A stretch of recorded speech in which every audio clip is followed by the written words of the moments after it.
Let's get stuck into this at Lincoln now. I'm hoping either Jimmy or Declan's going to say that they fancy, Gwaun in the Spring Mile. We'll move on to that. I just want to hear you shouting, "Go on, go on."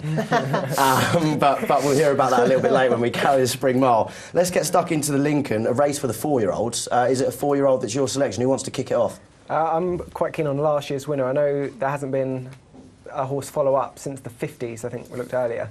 But Levitate, for me, it's very rare a Lincoln winner holds its form throughout the season, and that's what he did last year, and he won again at Doncaster over 7 on testing ground. And obviously Joe Doyle is given a big opportunity today, but that £7 could be crucial, and I think he'd be the first place to look. Jimmy, an amateur claiming 7 on there, previous amateur jockey yourself.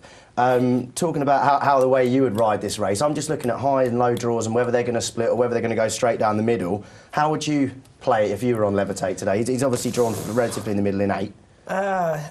I suppose you'll walk the track and see where you think, if there's a difference of ground on the stand side or far side. That'll be the first protocol, when you get there, which most of the jockeys will do. Maybe down the centre might be better. It'll be interesting to see after the first race.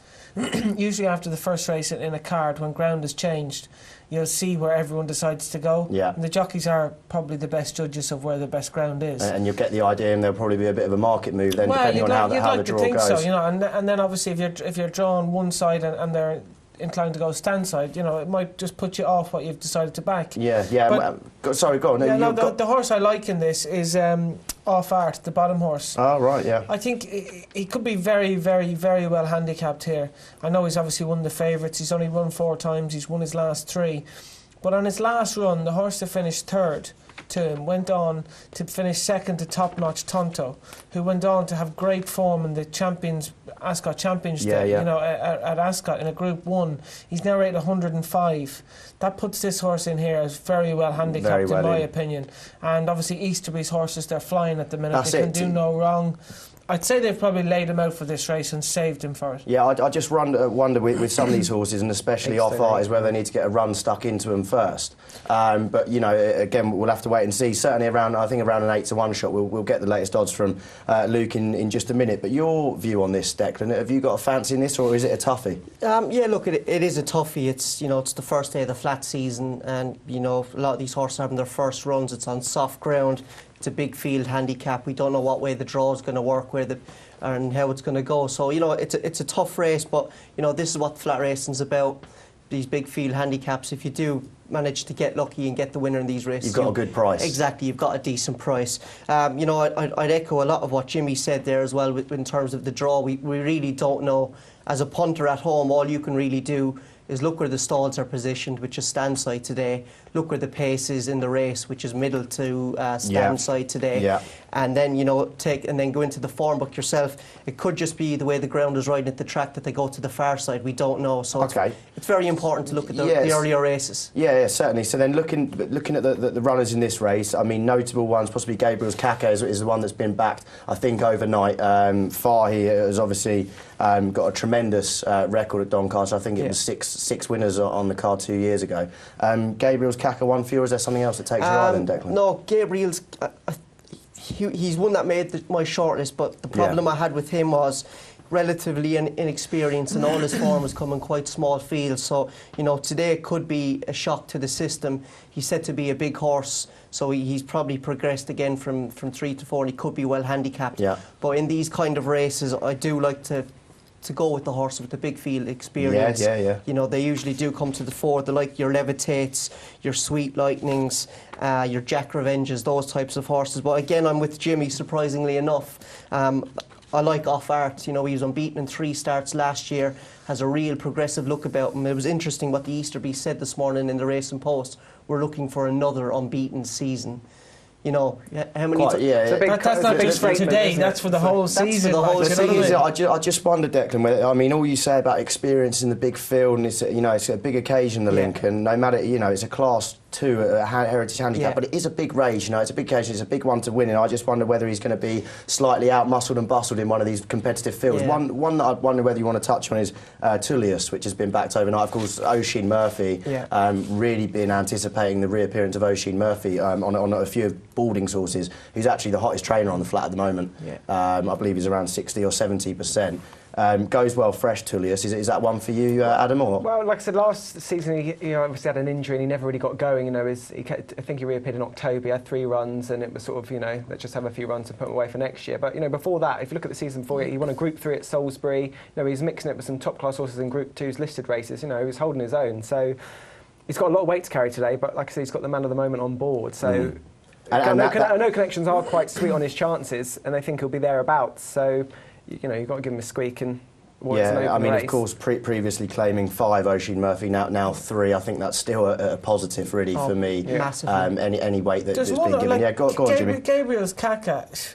Yeah. His last run, he was second at York. He was 16-1. So he obviously wasn't fancied to win that day, right? All his form is on good to soft, good to firm ground. He's never run on anything worse than good to soft. There's going to be soft here today. It might even been worse if they've got rain over that, or even if they get more rain today. So at a short price, I'd definitely go against him. Right. Okay. One at a bigger price that's been running very, very well in Maidan, without winning, you know, been beaten 2 or 3 lengths and 4th, 5th, you know, been placed. Is Ocean Tempest. He was obviously he was nowhere last time, but he was 6th and 3rd 2 times before that. Adam Kirby booked to ride today. Yard's in good form. He's 25-1. You know, he's only run 26 days ago. 21 days ago, sorry. Yeah. So you know, he's going to be fit. He'll turn up on the day, and you know he's one that's used to big race handicaps, hustle and bustle. Yeah, he might just run well at a big price. Yeah, and he's not afraid of winning as well, despite what his form says here. He was on a hat-trick of wins actually last September, and could possibly be in there for a shout for a place each way. What we're going to do, just shoot over to Luke Elder, hopefully, for some latest odds, maybe on off-art horses, whether Ocean Tempest, anyone's had a nibble on that, and what are the biggest movers and drifters in the Lincoln, please, Luke? Yeah, the big mover last night was Gabriel's Caca. I believe that was price-wise. That's now 7-1. But it's interesting you mentioned a draw. Punters seem to be preferring the middle to high draw ones. The top 5 in the betting are all drawn 11 or higher.